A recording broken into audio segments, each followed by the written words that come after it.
Bonjour à tous, bienvenue sur la chaîne du Sanglier Brestois. Aujourd'hui, une petite vidéo sur le Victorinox Delémont S13 que je vais comparer au modèle campeur de chez Victorinox, 91 mm pour le campeur, 85 mm pour le Delémont. Voilà, on va comparer les prix, on va comparer le ressort et les plus et les moins. Voilà, parce qu'il y a vraiment peu de différence à part vraiment la taille. Mais bon, on va voir ça. Et puis je vous dis à de suite.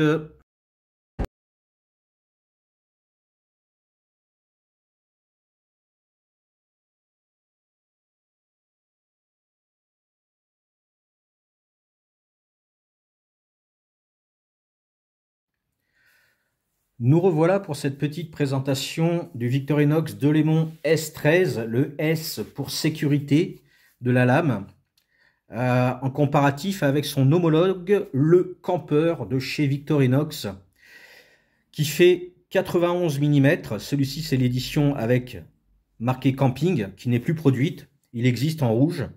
On est sur un tarif de 31 €. On n'a pas de sécurité de lame. Première différence. La taille, c'est autre chose. C'est une question de référence. Là, on est sur la gamme Delémont. Là, sur la gamme Victorinox standard, on va dire.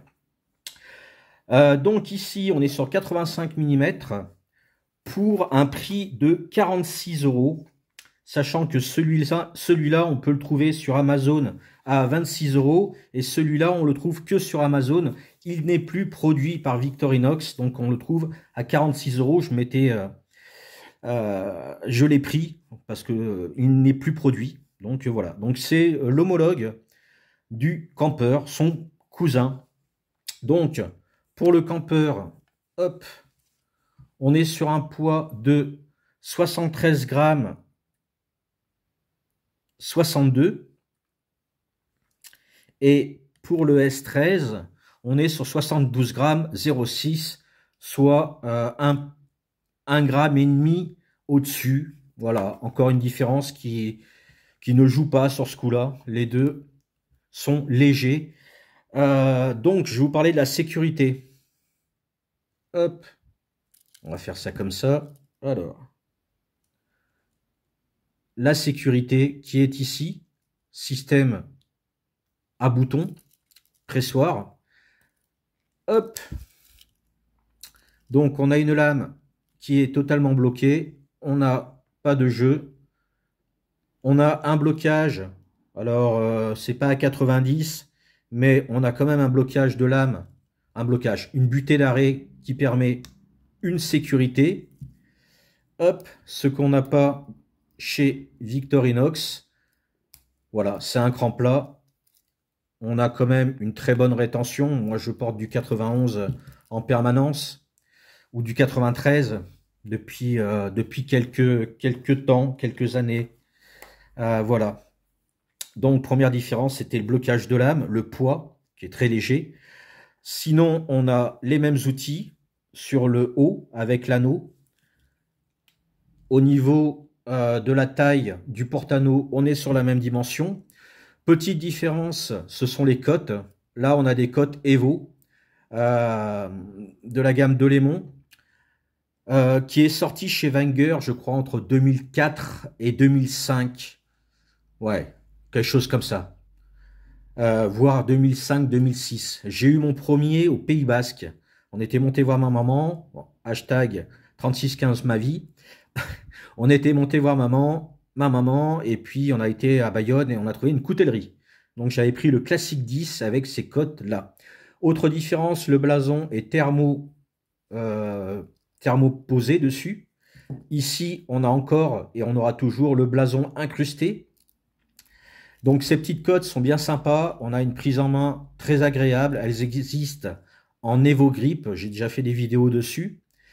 Très confortable. Sinon, dessus, on a le tire-bouchon et le poinçon qui sont identiques au modèle campeur. On a vraiment, au niveau des outils, on est kiff bourricot. On a la même taille des outils, que ce soit le tire-bouchon ou le poinçon. Ce sont les outils Victorinox qu'il n'y avait pas Le poinçon était différent chez les Wenger, j'en ai déjà parlé. Sinon, au niveau des outils standards, on a le décapsuleur ouvre-boîte, tournevis des deux côtés, du 3 et du 6, avec un dénudeur de câble. Au niveau de l'ouvre-boîte, c'est identique. Au niveau du décapsuleur, ici, on a un arrêt à 90, ce qui permet d'avoir un peu plus de force pour dévisser ou pour terminer de visser une vis, logiquement. Voilà. Ici, on n'a pas d'arrêt à 90, mais on a le système de chez Wenger qui, avec une pression, on pousse pour pouvoir bloquer le tournevis. Au niveau de la taille de l'embout, on voit qu'on est plus petit. Alors, je ne sais pas si je vais pouvoir mesurer à peu près correctement. On est sur du 5 mm, voilà.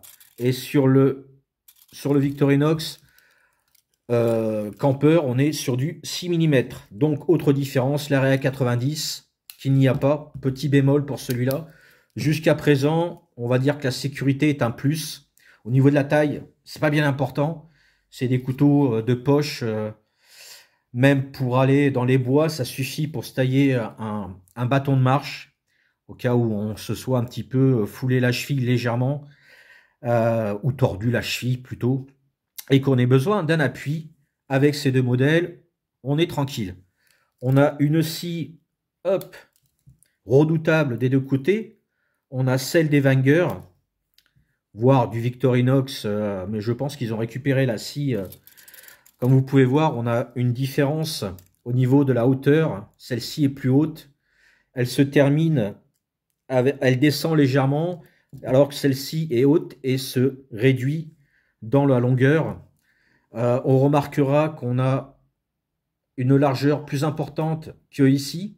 C'est pour évacuer la sciure pendant qu'on l'on scie.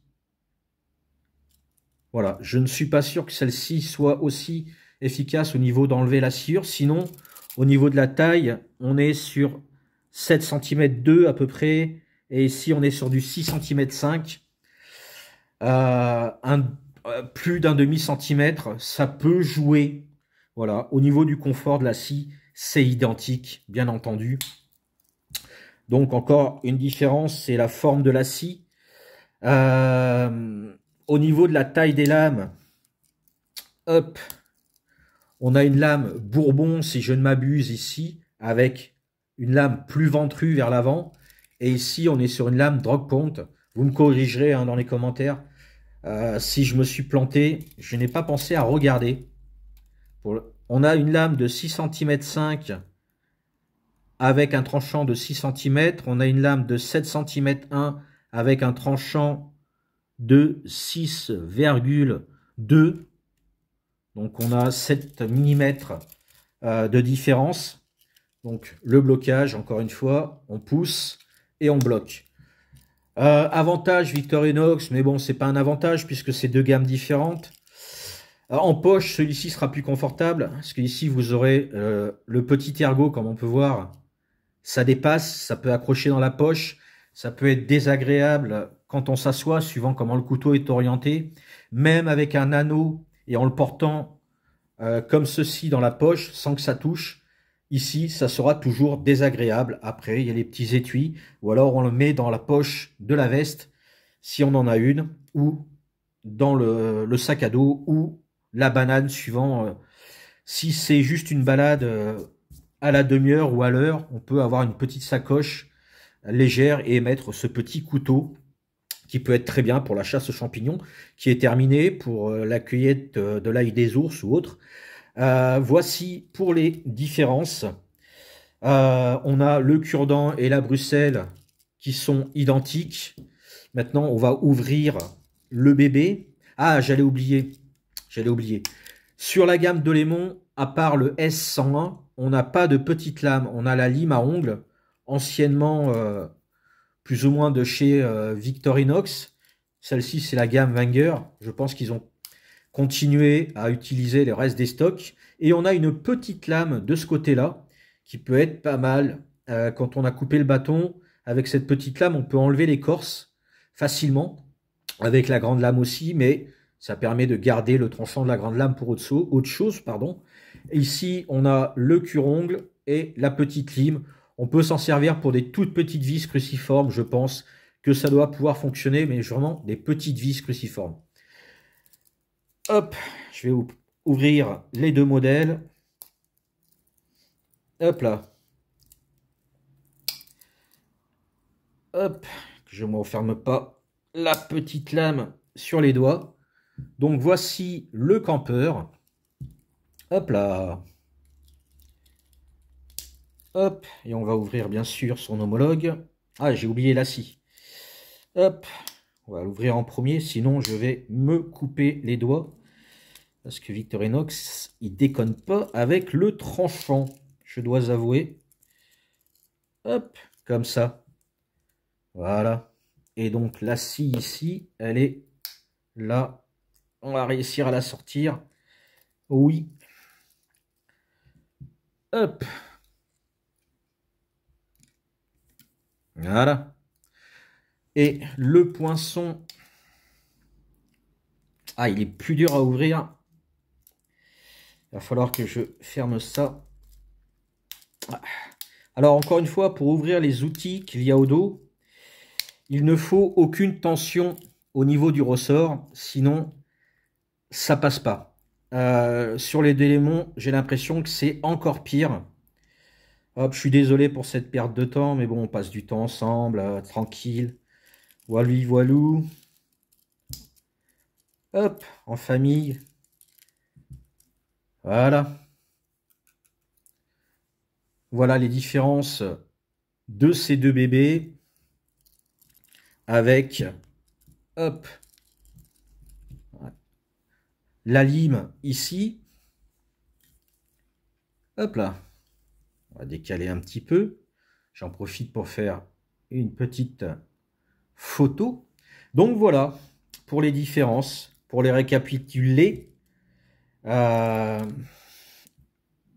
a la différence de taille des outils et de taille du couteau. On a une lame plus petite de 7 mm en plus pour celui-là.